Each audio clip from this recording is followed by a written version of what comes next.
যে ভয় পাওয়ার কিছু নেই, যে যা কাগজ দেখতে আসুক আসুক, আমরা তো কাগজ দেখাবো না ভাই।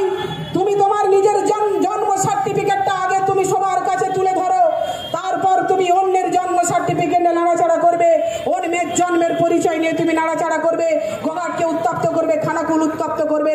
কারণ তুমি নিজেই বলছো এখন তোমাকে বলতে হচ্ছে, কারণ তৃণমূল কংগ্রেসের খেয়ে পড়ে তৃণমূল কংগ্রেস থেকে বেরিয়ে গিয়ে ওয়াশিং মেশিনে সাদা পরিষ্কার হয়ে ওই নরেন্দ্র মোদী অমিত শাহর পা ধরে বলতে হচ্ছে ইডি সিবিআই থেকে আমাকে বাঁচাও, যেটা বলবেন আমি সেটাই করব।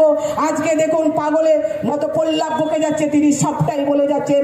কখনো বলছে আমি মুদির বাচ্চা, কখনো বলছে আমি শিশির অধিকারীর বাচ্চা।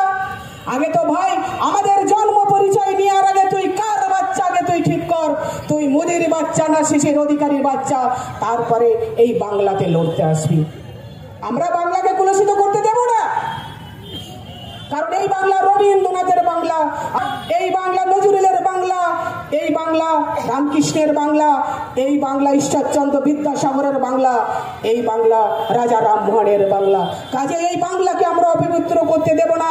2024-এ আপনারা যোগ্য জবাব দিয়েছেন, সামনে 26-এর নির্বাচন, সকলকে ঐক্যবদ্ধভাবে সকলে ঐক্য হয়ে, আর যেইটুকু পড়ে রয়েছে কাজলদা বলছিল তারা যেন একেবারে আপনারা সকলে সেই বীজটাকে একটু, যেই বীজটা একটু লেগে রয়েছে সেইটাকে উগড়ে ফেলে দেবেন, কারণ একেবারে যত আর বাংলার মাটিতে এসে গোজাতে না পারে।